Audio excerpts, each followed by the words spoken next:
Shalom, senang sekali saya Pendeta Rubin Adi Abraham bisa menjumpai Anda di dalam program ini. Dan hari ini saya akan membagikan firman dengan judul Jangan Mengingini, Mewaspadai Keinginan yang Berdosa. Kalau saudara membaca Alkitab, tentu kita tahu ada 10 perintah Allah, dasatitah, yang diberikan Tuhan melalui Musa kepada umatnya untuk ditaati semua manusia yang hidup di atas muka bumi ini. Nah, perintah pertama dan keempat mengatur hubungan kita dengan Allah, dan perintah 5-10 mengatur hubungan kita dengan sesama. Perintah pertama berkata, jangan ada ilah lain. Yang kedua, jangan membuat patung untuk disembah. Ketiga, jangan menyebut nama Allah dengan sia-sia. Keempat, kuduskan hari Sabat. Yang kelima, hormatilah ayahmu dan ibumu. Keenam, jangan membunuh. Ketujuh, jangan berzina. Kedelapan, jangan mencuri. Kesembilan, jangan menjadi saksi dusta. Dan yang kesepuluh, jangan mengingini milik orang lain. Nah, hari ini saya akan membahas khususnya perintah yang ke-10 karena ini sangat penting. Dalam Keluaran 20 ayat 17 dikatakan, jangan mengingini rumah sesamamu, jangan mengingini istrinya atau hambanya laki-laki, atau hambanya perempuan, atau lembunya, atau keledainya, atau apapun juga yang dipunyai sesamamu. Ada beberapa hal yang saya ingin bahas. Yang pertama, mengapa mengingini bisa berdosa? Alkitab berkata, jangan mengingini milik orang lain. Mengapa?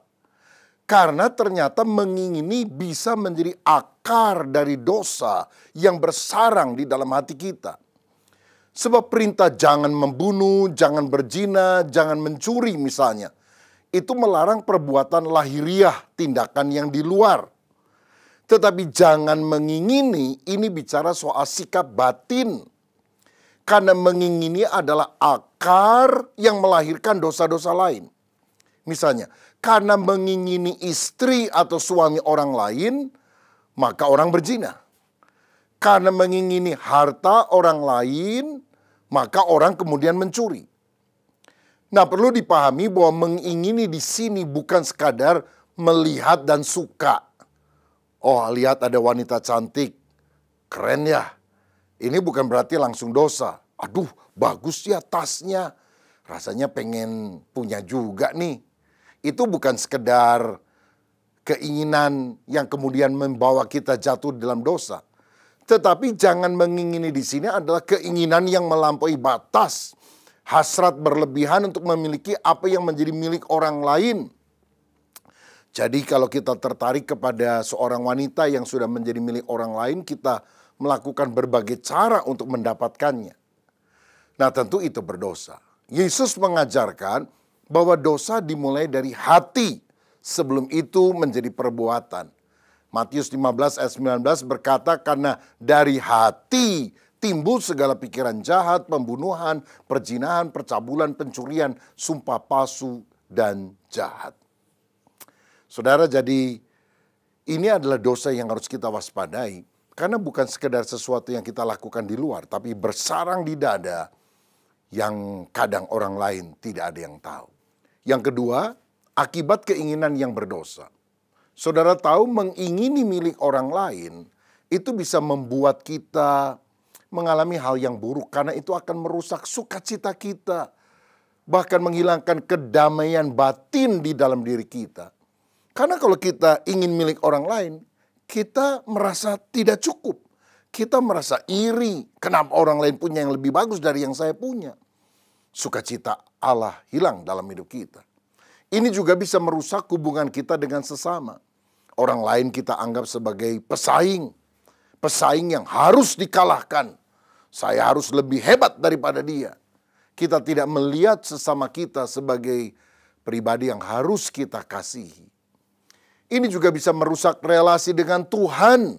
Karena dengan mengingini milik orang lain, kita sudah berdosa melanggar perintahnya. Karena jelas titah Allah yang ke-10, jangan mengingini. Saudara-saudara, kita lihat bahwa banyak keluarga berantakan karena hati yang serakah. Misalnya seorang suami atau istri mencari kepuasan di luar pasangannya. Jelas kemudian mereka berdosa dan kemudian keluarga berantakan.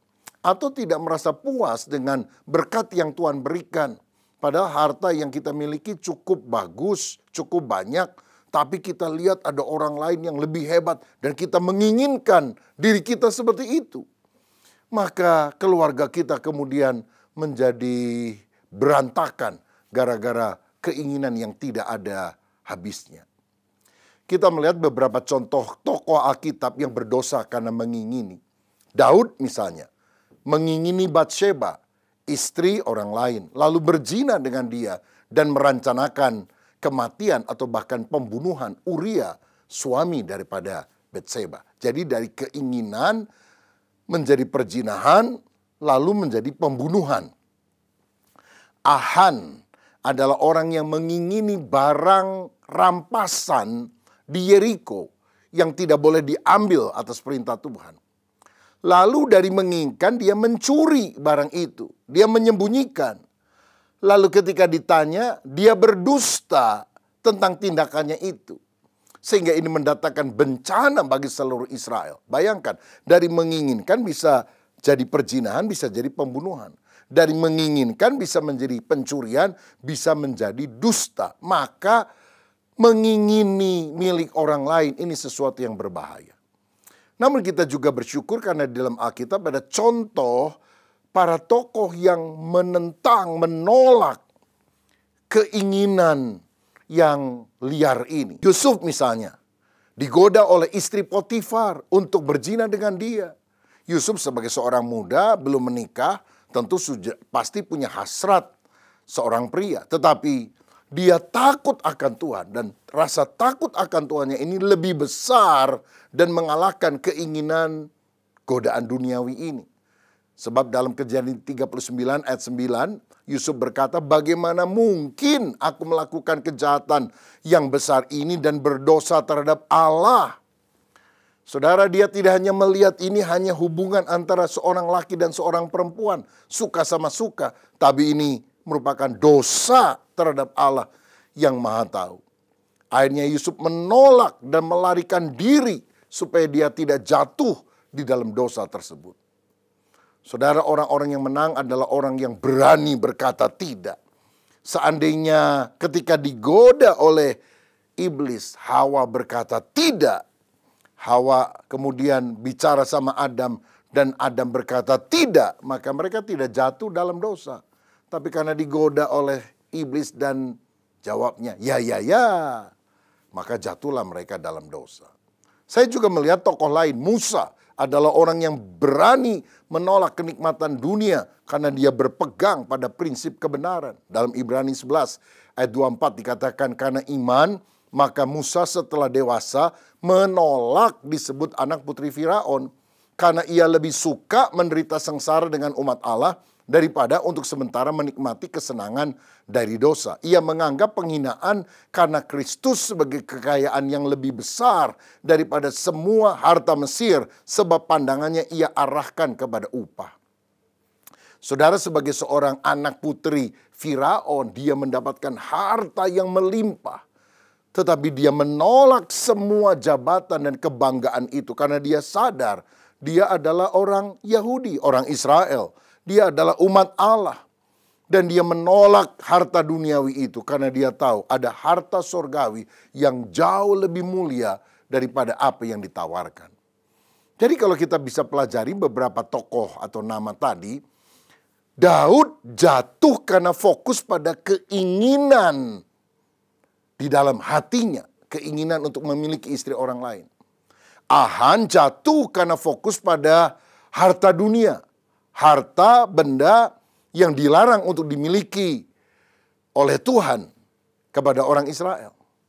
Sedangkan sebaliknya Yusuf menang karena fokus pada takut akan Allah, menghormati Allah, tidak mau melanggar perintah Allah. Dan Musa juga menang karena fokus pada upah di sorga yang lebih besar daripada harta dunia.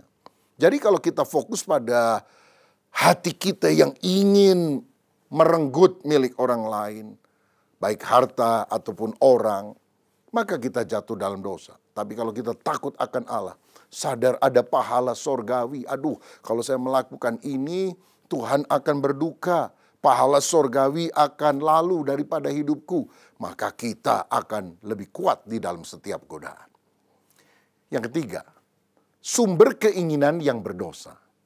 Saudara, tahukah saudara apa yang menyebabkan orang menginginkan sesuatu yang bukan miliknya? Karena dia tidak puas terhadap anugerah Tuhan. Kita seringkali gagal melihat dan mensyukuri berkat yang sudah Tuhan berikan. Kita berpikir jika saya punya sesuatu seperti dia, baru saya akan lebih bahagia. Ini artinya kan meragukan kebaikan dan kecukupan pemeliharaan Allah dalam kehidupan kita. Ketika kita mengidam-idamkan properti, mungkin rumah, atau toko, pabrik milik orang lain, status hidup seperti dia, atau hubungan orang lain dengan pasangannya misalnya. Maka kita mengubah objek keinginan itu menjadi berhala di dalam diri kita. Karena kita menganggap sumber kebahagiaan utama kita bukan Tuhan, tetapi barang-barang atau orang-orang itu. Makanya Bapak Ibu Saudara, dalam hidup ini jangan selalu melihat ke atas. Ada orang lebih hebat dari saya ingin seperti dia. Tapi kita juga harus bisa melihat ke bawah. Dan kita perhatikan banyak orang-orang yang jauh kurang beruntung dibandingkan dengan kita. Tapi mereka bisa hidup bahagia, mereka bisa hidup rukun bersama dengan keluarga, mereka bisa mencukupkan diri dengan kebutuhan sehari-hari walaupun gajinya sangat terbatas. Kalau kita melihat ke atas, kita jadi iri. Kalau kita melihat ke bawah, kita menjadi bersyukur dan ingin menolong orang lain. Tapi ada pertanyaan penting. Apakah benar kita tidak boleh mengingini sesuatu? Misalnya, apa tidak boleh saya ingin sukses? Saya ingin berhasil di dalam pekerjaan. Saya ingin kaya. Saya ingin punya kestabilan dalam finansial. Apa bedanya keinginan yang suci atau murni dan keinginan yang berdosa? Perintah jangan mengingini, don't covet, dalam Alkitab sebetulnya tidak melarang ambisi atau keinginan untuk sukses yang wajar. Tapi melarang jenis keinginan tertentu yang berakar pada dosa. Jadi kalau keinginan yang murni untuk kemajuan, boleh-boleh saja. Tapi kalau sudah menyebabkan kita serakah, jatuh dalam dosa, itu yang dilarang oleh Tuhan. Jadi boleh menginginkan kesuksesan, kestabilan atau kecukupan finansial, tetapi dengan syarat dan fokus yang benar.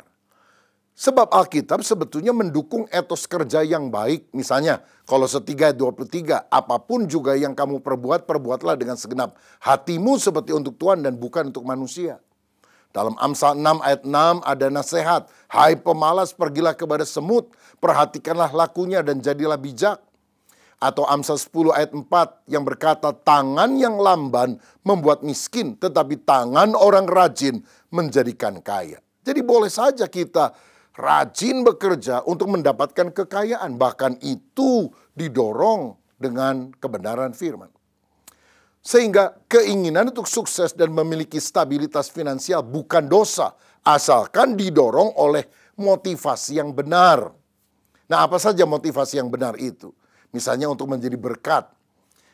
Jadi berkat bagi diri kita dan keluarga. Kita nggak berhutang. Kita tidak membebani orang lain. Tetapi punya uang sehingga keluarga kita bisa hidup sejahtera. Tidak berdosa. Sebaliknya justru kalau saudara nggak punya uang lalu kemudian mencuri, itu yang berdosa. Lalu motivasi untuk menjadi berkat juga termasuk saya punya uang. Saya bisa menyumbang untuk pekerjaan Tuhan. Mengembalikan persepuluhan, memberikan persembahan, mendukung pekerjaan misi. Ini kan jadi berkat. Menolong orang miskin yang membutuhkan, menolong saudara yang kurang beruntung.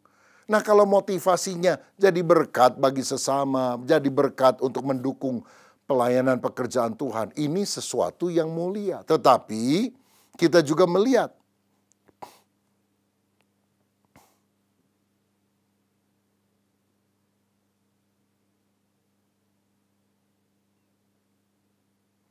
Tetapi yang kedua, kita juga ingin agar melalui pekerjaan dan penghasilan kita, kita bukan hanya menjadi berkat bagi diri dan sesama, tetapi juga untuk memuliakan nama Tuhan. Kalau kita melihat pekerjaan adalah kesempatan pelayanan Dan kita bisa menjadi saksi di marketplace. Sehingga orang bilang, apa rahasia suksesmu? Dan saudara bisa bilang, saya baca firman setiap hari. Saya berdoa kepada Tuhan. Saya hidup takut akan Tuhan. Kamu juga mesti percaya kepada Yesus. Dia sumber berkat. Dan lebih daripada mendapatkan berkatnya, kamu harus ketemu dengan sumbernya, dengan pribadinya, dengan percaya kepada Yesus. Dengan demikian kan saudara bisa menjadi saksi. Memuliakan nama Tuhan. Tetapi tentu saja kita harus tetap waspada karena pada zaman modern ini keinginan untuk sukses dan kaya sangat mudah bergeser menjadi mengingini yang berdosa. Karena keserakahan, ketamakan itu seringkali menyelinap tanpa kita sadari. Makanya kita perlu jaga hati. Sehingga beda keinginan yang murni dan keinginan yang berdosa terletak pada motivasi hati. Jagalah hatimu dengan segala kewaspadaan, karena dari situlah terpancar kehidupan. Keinginan yang murni itu berfokus pada usaha, kualitas kerja, bukan pada menginginkan milik orang lain. Keinginan yang murni itu motivasinya cinta kepada Tuhan dan sesama, bukan egois dan iri hati. Sikap hatinya penuh dengan syukur, bukan dengan dengki kepada orang lain. Sikap kita kepada sesama juga benar. Kita bersuka cita kalau rekan kita maju. Oh, hari ini dia diberkati Tuhan. Pada gilirannya saya juga pasti akan diberkati Tuhan. Nggak boleh cemburu, apalagi benci, menganggap orang lain saingan atau musuh. Dan tujuannya adalah untuk kemuliaan nama Tuhan. Carilah dahulu kerajaan Allah dan kebenarannya. Semua yang lain akan ditambahkan kepadamu. Bukan untuk kemuliaan diri atau fokusnya hanya mengejar harta duniawi ini. Nah, misalnya ya, orang yang punya keinginan maju yang murni seperti apa? Kalau saudara pengusaha, engkau kerja keras mungkin siang hingga malam untuk meningkatkan kualitas produk, berinovasi, dan juga memperlakukan karyawan dengan adil. Tujuannya adalah agar perusahaan Anda itu bisa memberi pekerjaan yang baik kepada banyak orang, menjadi contoh etika bisnis yang benar, dan juga kita bisa memberi untuk pekerjaan Tuhan. Sedangkan contoh orang yang punya keinginan berdosa, misalnya kalau ada seorang karyawan yang merasa marah dan iri kepada rekan kerjanya yang dipromosikan oleh atasannya. Dia kemudian mulai bergosip, merendahkan rekan kerjanya, ingin menjatuhkan dia, bahkan menyabotase hasil pekerjaan rekannya itu agar dia yang terlihat lebih unggul untuk mendapatkan posisi itu, sedangkan temannya digeser. Jadi fokusnya bukan pada bagaimana dia mengembangkan dirinya dengan baik supaya bisa dipromosikan, tapi dia berusaha menjatuhkan orang lain. Jadi saudara sekalian, fokus kita itu harus pada kinerja yang bagus dan unggul, bukan iri dan ingin menyabotase apa yang dimiliki oleh orang lain. Hal keempat, bagaimana mengatasi keinginan berdosa? Saudara, karena mengingini adalah masalah hati, solusinya harus datang dari kuasa yang lebih besar dari kehendak hati kita. Dan itu adalah pribadi Roh Kudus, Roh Allah sendiri. Jantung manusia itu hanya sekepalan tinju besarnya, tapi keinginannya lebih besar dari seluruh dunia. Tapi Alkitab berkata, Allah lebih besar dari hati kita. Berarti kalau Allah menguasai seluruh keinginan hati kita, maka kita akan menjadi orang yang benar dalam sikap hati dan kehidupan di hadapan Allah.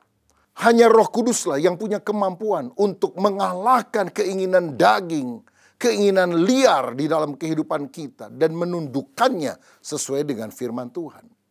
Dalam Galatia 5 ayat 16 dikatakan, maksudku ialah hiduplah oleh roh, maka kamu tidak akan menuruti keinginan daging.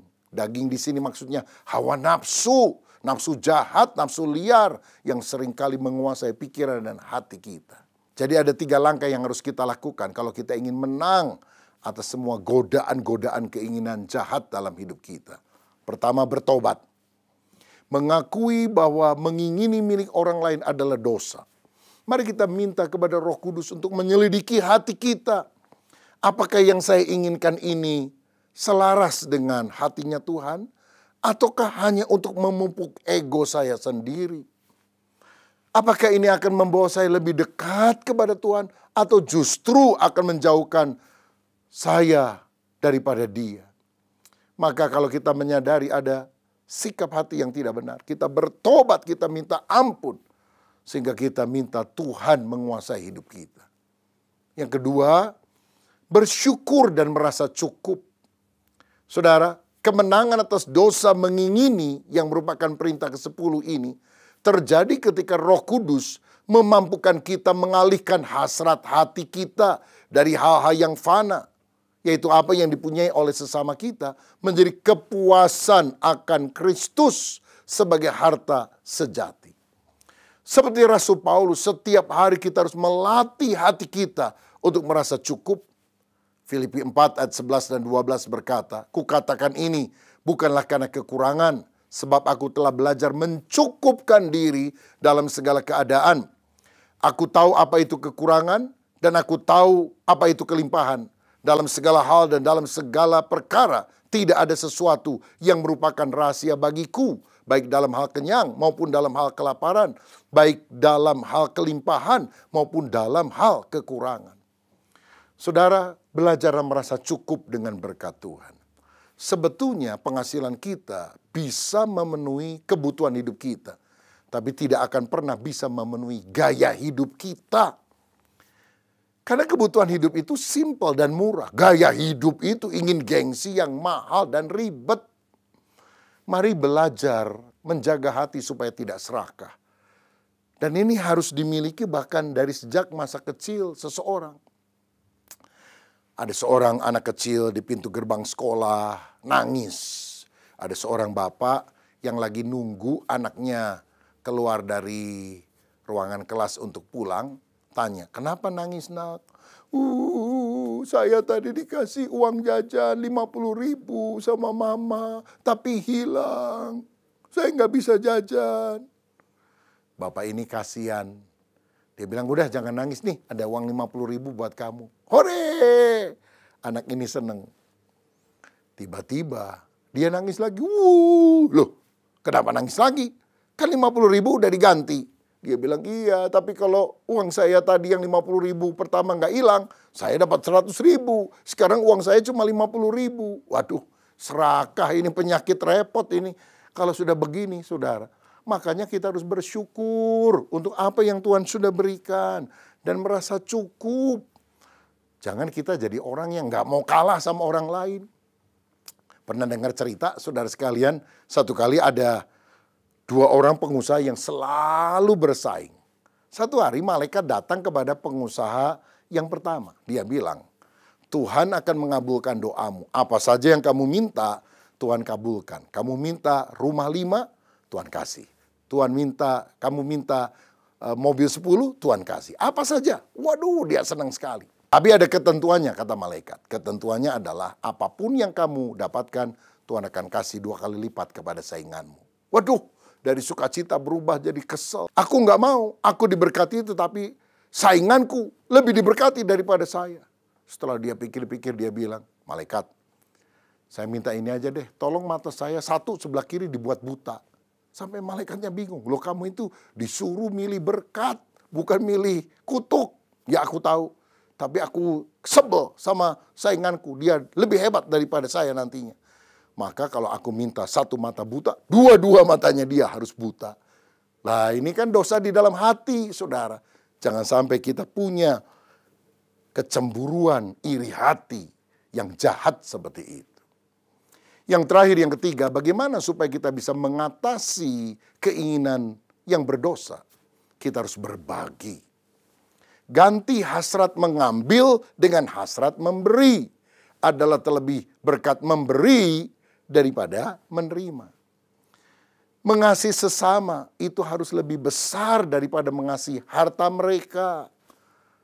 Mau dekat sama seseorang bukan karena dia orang kaya, tetapi karena kita ingin menjalin hubungan relasi yang tulus dengan sesama kita.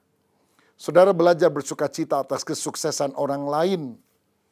Roma 12 ayat 15 berkata, "Bersukacitalah dengan orang yang bersukacita dan menangislah dengan orang yang menangis." Oh, ini Alkitabiah. Masalahnya banyak sekarang orang bersukacita di atas penderitaan orang lain. Seneng kalau lihat orang susah, susah kalau lihat orang seneng. Nah, ini hati yang gak cocok sama Tuhan. Saudara, Tetapi kalau kita belajar bersukacita melihat keberhasilan orang lain, ini adalah bukti bahwa Roh Kudus sedang menyingkirkan akar pahit di dalam hati kita. Menyingkirkan iri hati dan keserakahan di dalam hati kita. Dan hidup kita bisa dipakai Tuhan menjadi berkat. Saya teringat di Amerika Serikat, ada seorang kaya bernama John Rockefeller. Dia pengusaha minyak yang kaya raya. Waduh, usahanya maju tapi dia sangat serakah, sangat egois, menekan orang. Umur 50 sekian dia mengalami gangguan syaraf yang hebat dan dokter berkata, umur Anda nggak akan panjang. Mungkin cuma beberapa bulan lagi. Waduh, dia nangis, dia cari dokter yang paling hebat tapi rasanya dia nggak bisa disembuhkan. Mungkin saudara, kalau saya baca dalam Alkitab, ada cerita tentang pohon yang tidak berbuah. Lalu mau ditebang. Tapi kemudian ada pengusahanya bilang, Tuhan jangan ditebang deh. Gimana kalau kasih waktu 1 tahun? Saya akan beri pupuk, saya akan rawat. Kalau udah setahun nggak berbuah juga ya baru ditebang. Nah mungkin Tuhan juga pikirin Rockefeller udah dikasih kaya, hebat. Nggak berbuah-buah bagi orang lain. Tebang! Tapi ternyata saudara mendengar nyawanya tinggal sedikit. Dia kemudian mulai berubah. Buat apa harta yang begitu banyak? Dia kemudian kasih uangnya membantu mendirikan rumah sakit. Membantu pendidikan di sekolah, di universitas. Membantu pembangunan gereja, membantu misi. 3 bulan belum mati. 6 bulan. 1 tahun belum mati. 2 tahun belum mati. Saudara tahu dia mati bukan umur 50-an. Puluhan tahun kemudian di usia 98 tahun. Ya kalau sudah 98 ya udah waktunya lah ya. Saudara-saudara, kenapa dia sakit, pelit, serakah? Kenapa dia sembuh? Memberi jadi berkat. Karena itu mari kita mewaspadai keinginan berdosa dalam hidup kita. Jangan mengingini milik orang lain. Tapi biarlah kita minta Roh Kudus memelihara kita. Supaya hati kita tidak serakah, tapi suka berbagi kepada orang lain. Hidup jadi berkat bagi orang lain. Merasa cukup dengan apa yang Tuhan sudah berikan dalam hidup kita. Kita perlu bertobat dari sikap yang salah. Dan kita memiliki sikap yang benar di hadapan Tuhan. Tuhan Yesus memberkati siapa yang merasa bahwa khotbah ini adalah khotbah yang mengoreksi hidup saudara. Dan saudara mau berubah, mau hatinya dimurnikan oleh Tuhan. Mari kita berdoa. Bapa, terima kasih untuk kebenaran firman-Mu. Kami sadar seringkali dosa itu bukan hanya perbuatan luar, mencuri, memukul orang, berzina. Tetapi mengingini sesuatu yang liar dalam hidup kami. Cabut itu ya Bapa, ampuni segala dosa kami. Dan biarlah hidup kami berkenan kepada Tuhan. Kami selalu mensyukuri apa yang Tuhan sudah berikan dalam hidup kami sebagai pemberian yang terbaik. Dan biarlah kami juga suka berbagi kepada orang-orang yang ada di sekitar kami. Sehingga keserakahan diganti dengan kepedulian. Berkat atas kami dalam nama Yesus. Amin.